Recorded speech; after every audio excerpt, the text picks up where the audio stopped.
Usai melaksanakan rapat dengan agenda penyampaian hasil reses anggota Dewan DPRD Kota Palembang, dilanjutkan dengan penyampaian rancangan peraturan daerah inisiatif yang disampaikan oleh Wali Kota Palembang Harnojoyo.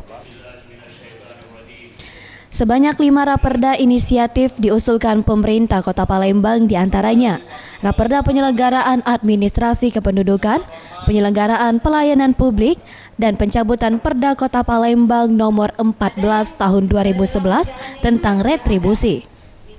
Menurut Harnojoyo, Wali Kota Palembang, raperda baru ini nantinya akan dikaji secara mendalam untuk disahkan menjadi perda oleh DPRD Kota Palembang guna mengatur pembangunan di Kota Palembang ke depannya.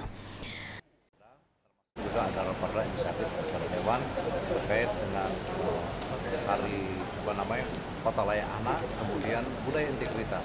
Ini kami sangat menyambut baik sekali perda ini, kiranya nanti akan dibahas antara eksekutif dan legislatif, ya, antara yang terkait dan mudah-mudahan bermanfaat bagi masyarakat kota yang ada. Dalam rapat ini, DPRD Kota Palembang menambahkan 2 raperda inisiatif, yakni raperda Kota Layak Anak dan Budaya Integritas, yang saat ini dalam masa penyusunan draft dan kajian lebih lanjut. Tim Liputan Sriwijaya TV.